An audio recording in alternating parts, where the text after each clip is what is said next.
Yooyyaa harka fuune hordoftoonni yuutuubii ijaarsa dhuunfaa akkam jirtu? Nagaan Waaqayyoo lafa jirtan hundumatti, fagoorras dhiyoorras lafa jirtan hundumatti nagaan Waaqayyoo isiniif haa baay'atu. Attam nagaa keessanii? Tole egaa guyyaa irraa mata duree tokko wajjiniin fudhannee kan ilaallu ta'a. Ka'umsaaf akka nu ta'u mata dureen keenya irra wajjin ilaallu gufuuwwan fuuldura kee jiranii akka carraatti itti fayyadamii kan jedhu ta'a.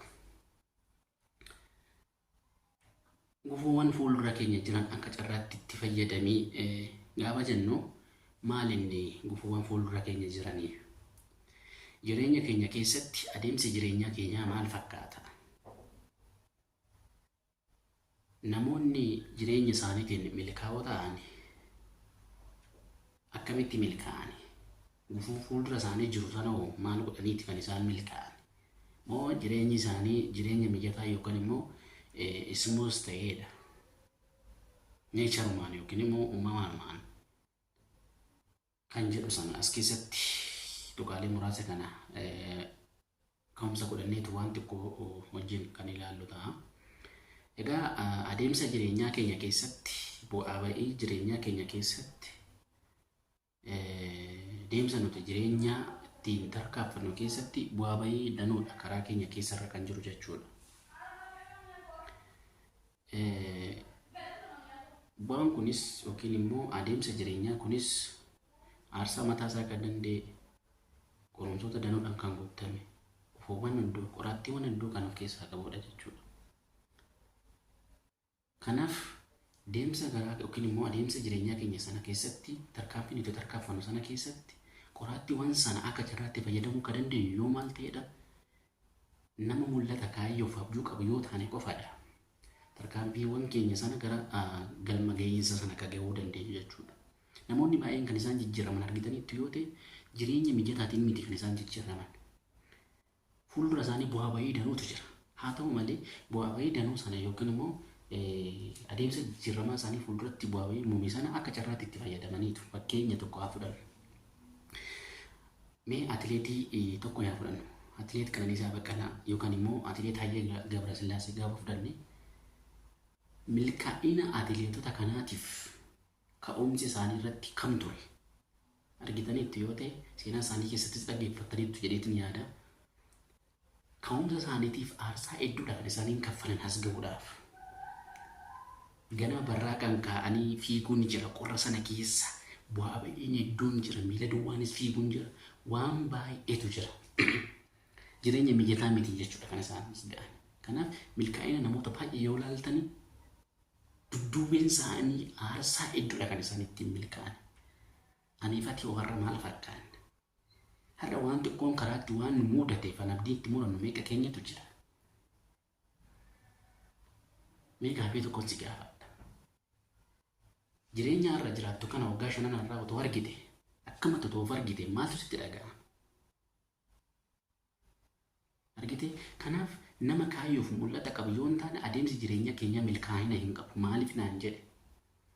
Gufuuwwan xiqqoo karaatti ilaalleetuuf duubatti deemina waan ta'eedhaaf. Namni mul'ataaf galma kaayyoo abjuu qabu garuu kan inni ilaalu qoraatti karaa isaa irra jirtu sana odoo hin taane galma isaa sana gahuu waan barbaaduuf adeemsa isaa keessa kamiyyuu qoraattii fuula isaa dura jiru gufuu fuula dura isaa jiru sana akka carraatti kan inni fayyadamu jechuudha. Kanaaf jireenya kee keessatti milkaa'uu yoo barbaadde nama kaayyoo qabuuf nama mul'ata qabu ta'e. Nama kaayyoof nama mul'ata qabu yoo taate sana milkeessuudhaaf halkanii guyyaa ni fa'acha. Gufuun kamuu booddeettis hin deebisu.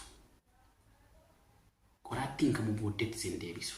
Maaliif jennaan galmi kee milkaa'ina waan ta'eef. Galmi kee abjuu keessa na milkeessu, galmi kee mul'ata keessa na milkeessu waan ta'eedhaaf. Kanaafuu bu'aa ba'ii jireenya kee keessatti, adeemsa jireenyaa kee keessatti abdii kutannaa yookaan immoo mamuu isa jedhamu sana keessa keetii balleessi. Hin mamta jireenya kee keessatti manii qabda taanaan jireenya namoota milkaa'anii otoo hawwitu isaaniitti otoo naftu jiraatta malee uumin milkooftu.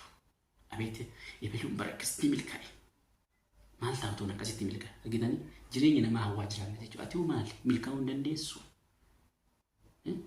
Isaaf barsa miidhaaf bu'ee miti namaa milkaa'e sanaaf hojjetee aarsaa iddoo kaffalee fuultarkaa isa fuuldura jiru sana gufuu isa fuuldura jiru sana akka carraatti fayyadameeti kan inni milkaa'e. Darbees carraawwan hedduun gara isaa dhufan sana yeroo isaatti fayyadameeti. Ani ifati baay'ee naadha. Carraawwan gara keenya dhufu ignore gochuun kan ofirraa ittisuudhaan kan inni mo'on kun mo'icha miti. Carraawwan daruun gara kee dhufee jira. Carraawwan jijjiiraman gara kee dhufeera ta'a. Hammam carraawwan gara kee dhufee sanatti fayyadamtee jirta? Hammam itti jijjiiramuufis keessi kee kaka'umsa qaba. Baay'een keenya carraawwan jijjiiramaa baay'ee gara keenya dhufe ofirraa kuffisuuf ignore gochuudhaan kan nuti faccifnu ofirraati. Carraa biizinasa gara kee dhufe meeqatu jira? Mee of gaafadhu keessa kee. Carraa biizinasa sana hammam keetu itti fayyadame? Teeraarra mindaatti qacaramte 20,000 sana laalteetu carraa kee gara kee dhufe sana ofirraa facciftee ta'a. Sitti hin fakkaatiin. Jaalannees jibbinees kaampaanii itti qacaramnee jiru sana keessatti nuti milkeessa viizhinii miishinii dhaabbata sanaati. Dhaabbanni tokko gaafa bu'uureeffamu miishin viizhinii qaba. Mul'ata galma qaba. Jaalanni jibbinee mul'ata milkeessitoota mul'ata galma dhaabbata sanaa kan taane anaaf isidha. Isa nuti qacaramnee jiru sanadha jechuudha. Kanaafi ati yoo miishiniin kee maali? Mul'anni kee maali? Viizhiniin kee maali? Galmi qabdaa? Kaayyoon kee maali? Abjuu qabdaa? Silaa dhaabbanni akkasitti karoorfataa bara dhufu akkasan godha jedheetu karoorfatee ati immoo isa keessa hojjettee waan sana milkeessuuf dhaabbata sanaaf jechuudha. Kan kee miti bara. Kan kee waatu galma hin qabdu, mul'ata hin qabdu, abjuu hin qabdu sana milkeessuuf maal hojjechaa jirta? Qabdaa? Of gaafan. Kanaafi baay'een keenya biizinasa tokko jalqabuu ni barbaanna. Biizinasa hojii hojjechuu ni barbaanna. Garuu wanti ta'e yoo nuquun namni booddeetti deemina. Nattaaf obbo. Kan akkas godhaa jenneetu booddeetti deemina. Argitee namoota milkaa'an immoo gaafa laallu immoo ni naafna. Miniilee wanni hin sobnu. Maaliif akkamitti milkaa'an isaan? Dhuguma haala mijaa'aa argataniitu milkaa'ani miti. Karaa dhumaatirra deemuu barbaaddee lakkina taphata dhiisa sanarra deeman isaan gufuu sana laalanii laaltee ka deebiidhaati deebite inni garuu gufuu sana laalee carraatti fayyadamee gufuu sana bira darbee aarsaa kaffaleetu milkaa'ee jechuudha dhiifama. Anna maal isiniin jechuu barbaade jireenya kee keessatti milkaa'uu yoo barbaade aarsaa kaffaluu kamuu kaffali. Carraa gara kee dhufu itti fayyadami. Biizinasa gara kee dhufu itti fayyadami. Biizinasa dabalataa mindeeffamaa yoo taate biizinasa dabalataa jalatti jibbisiis hojjechuun kee dirqama. Maaliif burqaan gar tokkoon yaatu deeftee guguddi. Maaliif burqaa gar tokko yaatu yoo suutti fayyadamta yoo ta'e hin guguddi hin jirtu jechuudha. Kanaaf maal ta'uu qaba? Burqaan kee burqaa tokkoof isaa wal ta'uu danda'u qaba. Yoo jireenya milkaa'aan jiraadha jette jechuudha. Kanaaf har'a irra teessee of gaafachuu fi kan of gaafachuun asirraatii eegama. Kanaaf carraan irra jirtu kin mindeeffamaa waan taateef isa irra jirtu kanaan qofa dhaabbattee of ilaalta yoo ta'e milkaa'inni kee milkaa'ina hin jedhamu. Kanaaf milkaa'uu yoo barbaadde tarkaanfii gufuuwwan fuuldura kee jiran sanatti akka carraatti fayyadami. Carraawwan gara kee dhufi keessumaa carraawwan biizinasii garaagaraa keessumaa yeroo kana keessatti teekinooloojii beesdidha wanti beeknu. Carraawwan gurguddoon jireenya keenya keessatti milkeessuu danda'an jiru. Fakkeenyaaf kan akka biizinasa kallattii yookiin daayireektii maarkeetingii hammam keenyatti qophaa qaba. Tarii dhageenya irra ta'uu danda'a. Hammam keenyatti waan kanatti fayyadamuuf qophiidha. Namni jijjiiramuu barbaade namni kamuu keessa isaatti jijjiiramuu barbaada. Garuu carraa kanaatu jira keessa keetti jijjiirame hootteen hin fudhatu. Beekna hin fudhannu waan ta'eedhaaf hin horguna waan ta'eedhaaf yoon akkas ta'e qarshii kana hundatti baasee hun kasaara. Obboleessu entrepreneurshippiin baranne bakka biizinasa keessatti kasaaruunis fayyadamuunis jira. Kana gaafa isiniin jedhu nan kasaara jedhee namni ittiin deemu caalatti garuu paarsantiin kisaaraa isaa xiqqoo yoo ta'e paarsantiin faayidaa isaa guddaa yoo ta'e wantoota akkasii keessa keetti amansiistee jalqabu honnee guuturaan jalqabu qabu. Wanti biizinasii honnee guuturaan jalqabu milkaa'ina kamuu ni gaama waan ta'eedhaaf. Kanaaf yeroo kee qisaasessuu irra biizinasaaf keessa kee qopheessi milkaa'ina jireenya kee keessatti waa tokko sidii kaasa. Tarii namni tokko maallaqa waan qabuuf waan milkaa'e isinitti fakkaata miti. Namni tokko milkaa'eera kan jennu kutaalee jireenyaa ilma namaa kan jedhaman torbatu jira. Sanaan yoo milkaa'eera namni tokko milkaa'eera kan jennu. Leenjii ijaarsa dhuunfaa yookiin personal development keessatti milkaa'eera namni tokko kan jedhu personal development kutaalee jireenyaa ilma namaa torban yoo milkaa'eera.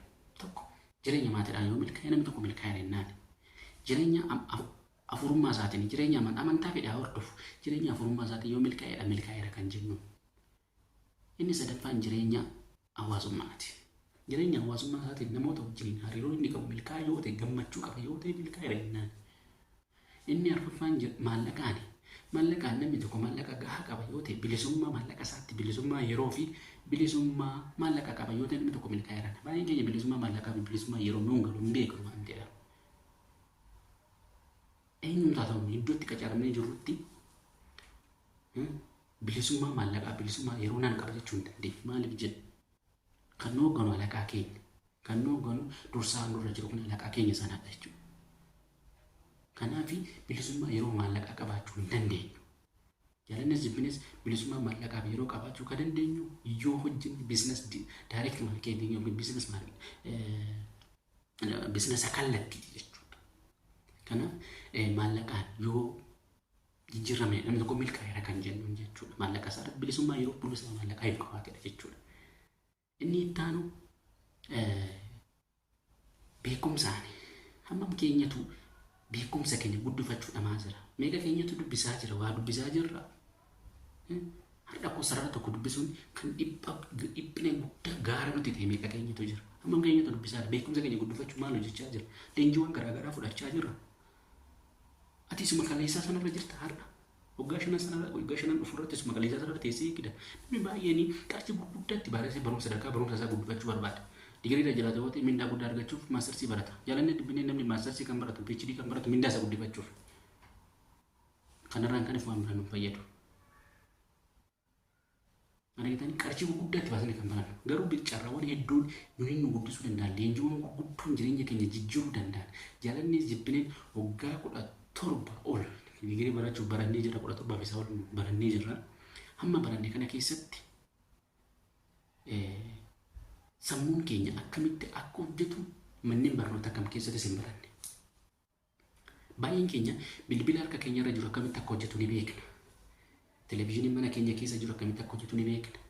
Laaptooppiin harka keenya keessa qabu akkamitti akka hojjetu ni beekna. Garuu sammuun keenya akkamitti akka hojjetu tasumallee hin beeknu hin barannes eenyumtuu hin beeku. Yoo leenjii ijaarsa dhuunfaa yookiin personal development leenjiin irraan kan hafe jechuudha. Kanadha namni kan ittiin milkaa'ina keessatti itti milkaa'uu dadhabe tokko isa kana. Hadoonni kanaan nu dursaniiru. Isaan sadarkaa gurguddoo kana kan isaan gaa leenjii ijaarsa dhuunfaa sammuu isaanii leenjii isaanii jiru.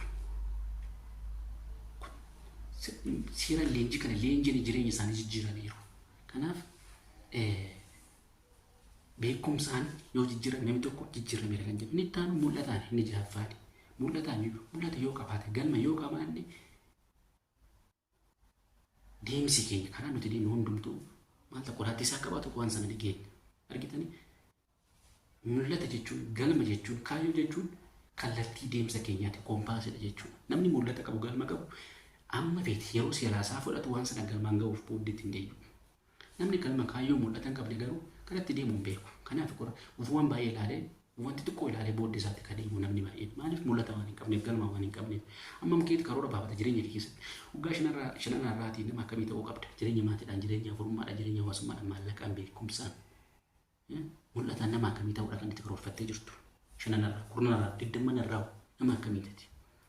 Inni torbaffaan jireenya fayyaati. Jireenya fayyaadhaan ta'u nama akkamiiti hadhaadha nama akkamiiti boroo nama akkamii ta'uu barbaadda waggaa shanan kurnaan digdammanarraa beektaan qabda hin qabdu. Kanaaf jireenya kee keessatti gufuuwwan jireenya kee fuuldura kee jiran ilaaltee wanti tokko kana ilaaltee booddee keetti hin deebine nama mul'ataa ta'e nama kaayyoo qabu ta'e nama abjuu qabu ta'e nama mul'ata yookiin galma isaa galmaan ga'uuf kutannoo qabu ta'e nama mamuun ta'e shakkiin ta'e nama shakkii ta'e jireenya namoota garaagaraa ilaaltee booddee keetti deebita. Kanaaf gufuuwwan jireenya keetii akka carraa keetti fayyadamii carraawwan gara kee dhufan itti fayyadame milkaa'e. Kanaaf Namni tokko milkaa'adha kan jennu jireenya maatii isaatiin, jireenya hawaasummaa, jireenya hafuurummaa, maallaqa, beekumsaan, mul'ataan, fayyaadha. Kanneen torban yoo milkaa'adha kan jennu. Ati hoggame. Kanneen torban keessa kan milkeessiteetta.